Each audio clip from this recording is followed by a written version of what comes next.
Hello students, आज हम illustration number 17 solve करेंगे। फर्स्ट ऑफ ऑल हम उसकी स्टेटमेंट को रीड आउट करते हैं। क्या स्टेटमेंट हमारे पास गिवन है, ध्यान से समझना एक एक लाइन को। मतलब इसमें इतने 2-3 पॉइंट आपके अच्छे से क्लियर हो जाएंगे। XYZ are partners with fixed capital. सबसे पहले तो यहाँ पर ही दे दिया फिक्स्ड कैपिटल।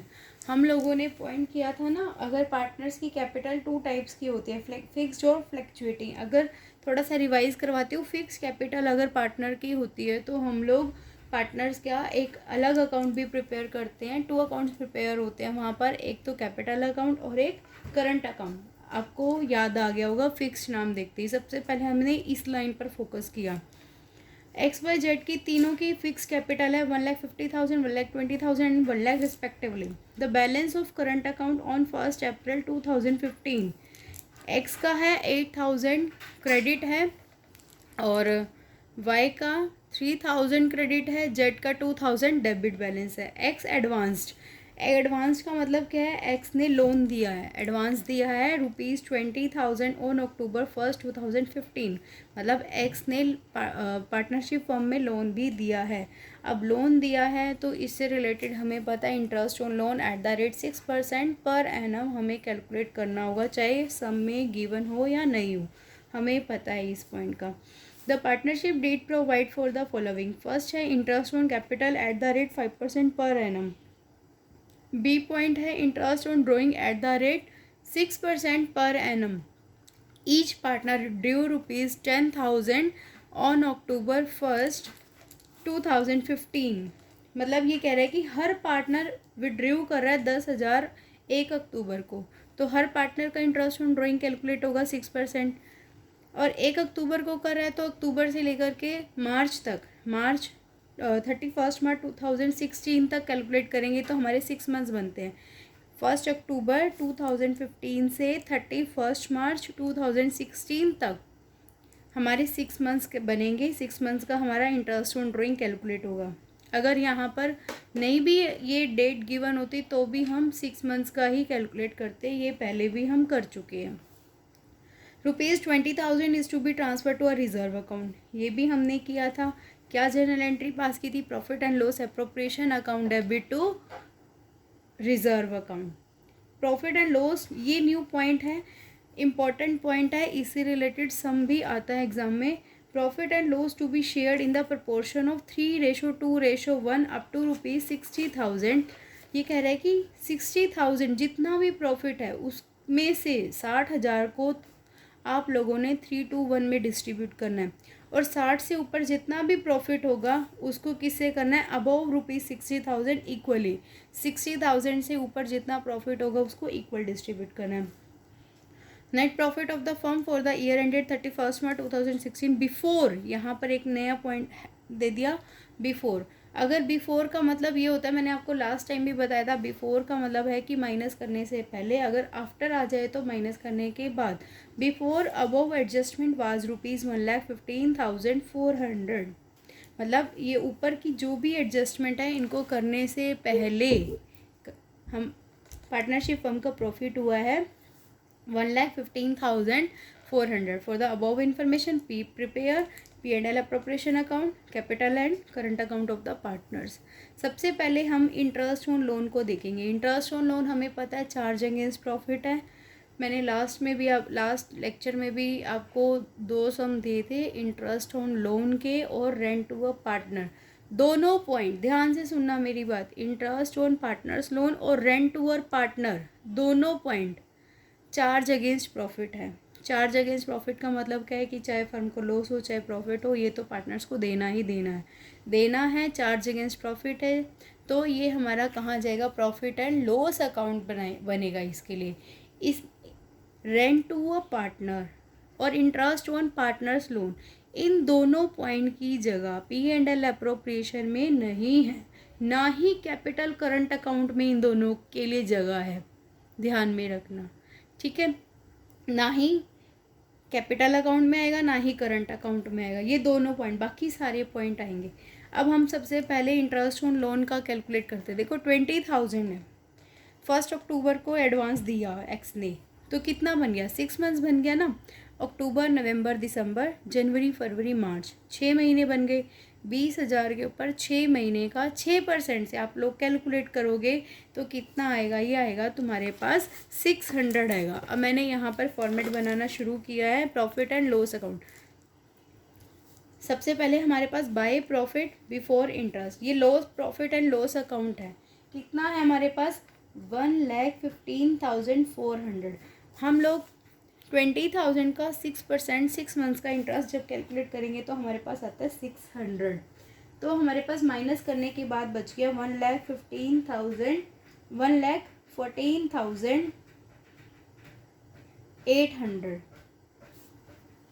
ये हमारे पास प्रॉफिट रिमेनिंग रह गया। 1,15,400 में से 600 को माइनस कर दिया, तो बाकी का प्रॉफिट हम लोग कहाँ ट्रांसफ़र कर देंगे, to profit transfer to profit and loss appropriation account. यहाँ पर हमारा अकाउंट क्लोज हो गया, ठीक है।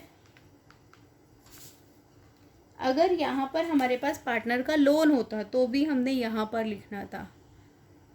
Is it clear. फिर उसके बाद ये हमारा प्रॉफिट कितना बच गया, 1,14,800। इसको हमने यहाँ पर लिख दिया 1,14,800।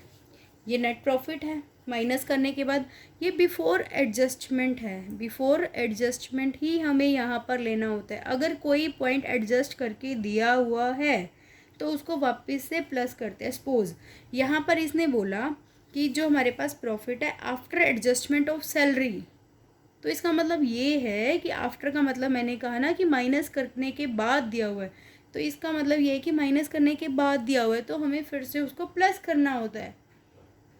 हमें यहाँ पर बिफोर एडजस्टमेंट ही निकालना होता है, बिफोर एडजस्टमेंट। ये सारे पॉइंट जो यहाँ पर डेबिट साइड पर आते हैं इनसे बिफोर एडजस्टमेंट होता है, याद रखना, सिंपल सी ये बात है।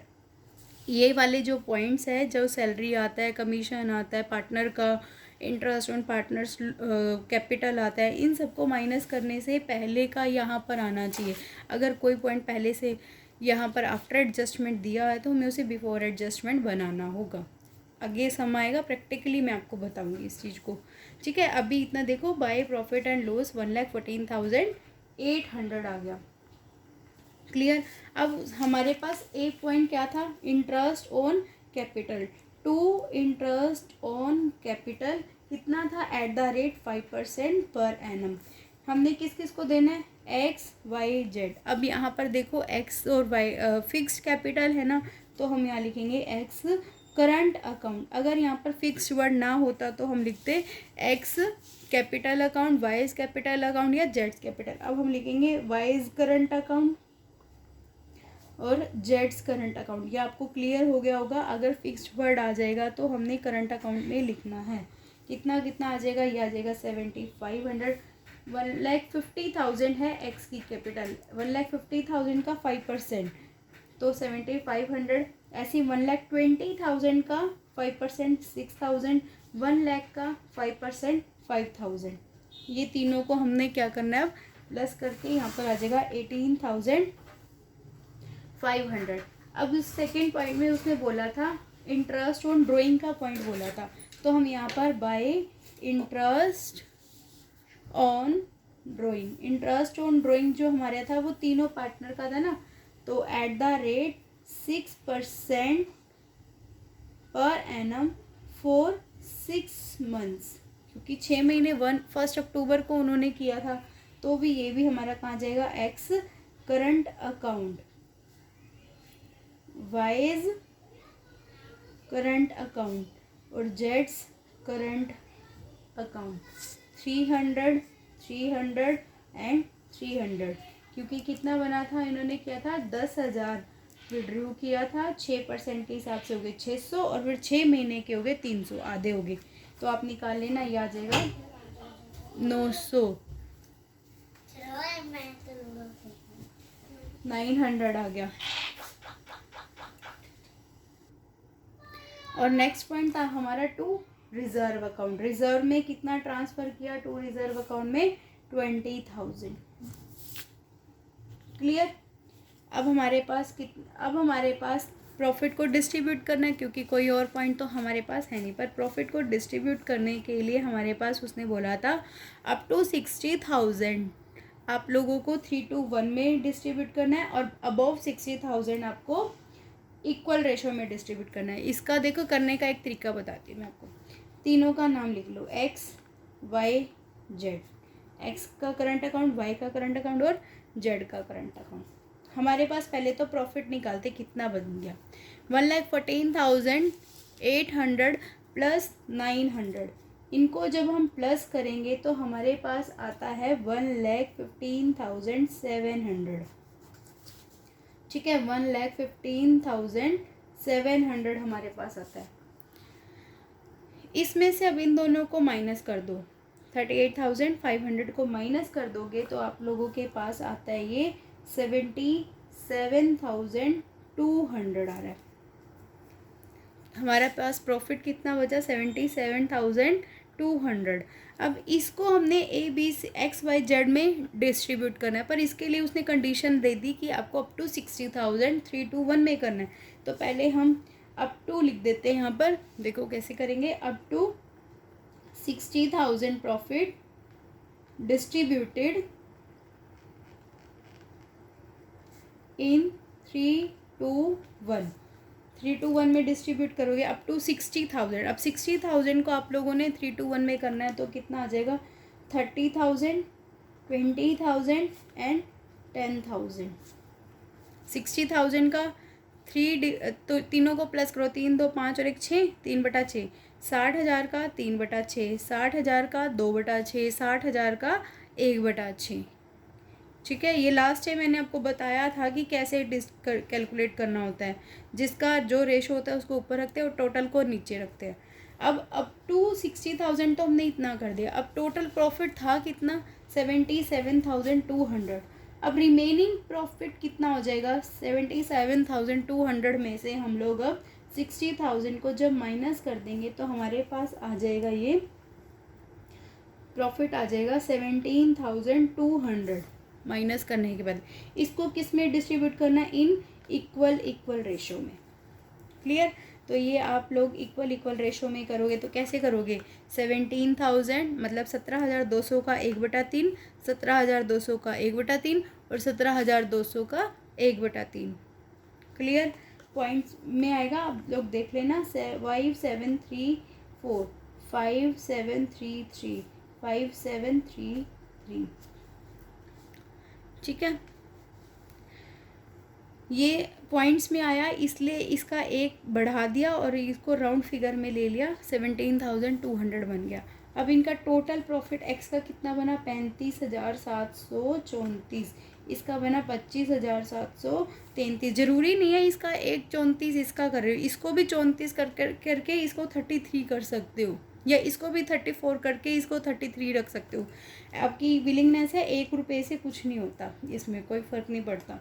35,734 क्योंकि 25,733 और ये बन गया 15,733। ये टोटल प्रॉफिट आ गया distribute.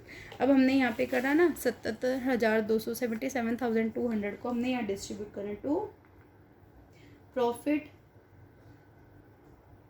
Transfer to x current account, Y's current account. यहाँ पे ये लिख दिया, यहाँ करते थोड़ा सा, x current account, Y's current account और ये जेड्स करंट अकाउंट। एक लाइन की कमी है इसलिए थोड़ा सा टाइट करके लिख दिया। कितना है एक्स का, 35,734 और वाई का कितना है, यहाँ से देखो 25,733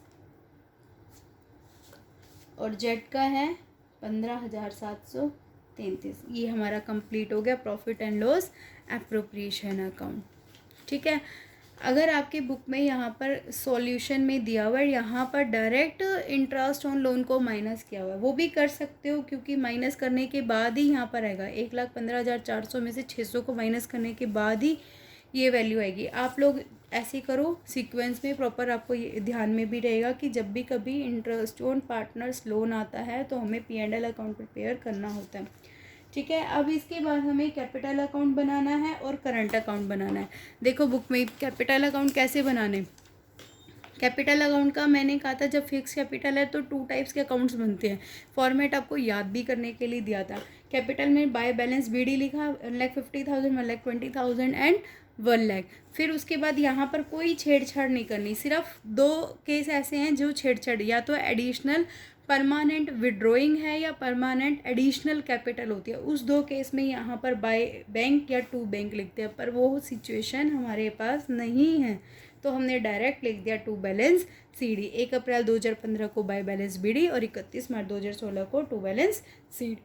अब हमारे पास करंट अकाउंट में X और Y का, देखो X का 8,000 क्रेडिट बैलेंस है, Y का क्रेडिट बैलेंस है और Z का डेबिट है। तो जिसका डेबिट है उसको डेबिट साइड पर लिखेंगे। बाय बैलेंस BD 1 अप्रैल 2015 को बाय बैलेंस BD 8,000, 3,000 और Z का डेबिट था तो डेबिट साइड पर लिख दे। ध्यान रखना जिसका डेबिट बैलेंस होता है उसको डेबिट साइड पर लिखते हैं, जिसका क्रेडिट बैलेंस होता है उसको क्रेडिट साइड पर लिखते हैं। फिर वही इंटरेस्ट ऑन कैपिटल दे दिया, P&L अप्रोप्रिएशन दे दिया, और ड्राइंग्स सबने ड्राइंग्स की थी ना 10,000, 10,000 और 10,000।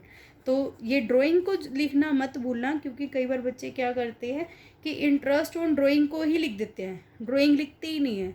तो आपने लिखना है, ड्राइंग भी लिखना है और इंटरेस्ट ऑन ड्राइंग को भी लिखना है। फिर यहाँ से आप लोगों ने बैलेंसिंग फिगर निकाल ली, मैंने आपको पहले बताया हुआ है, अच्छे से कर लेना।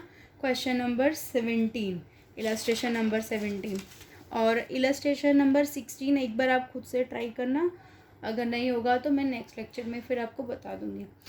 मुझे कमेंट बॉक्स में लिख देना कि समझ में आया या नहीं आया इलस्ट्रेशन नंबर 16, क्लियर। और आपको फिर नेक्स्ट लेक्चर में मैं इम्पॉर्टेंट टॉपिक कराऊंगी, that is interest on drawing. उससे पहले के आपकी जितने भी समय उसको कंप्लीट कर लेना। ओके, थैंक यू बच्चों।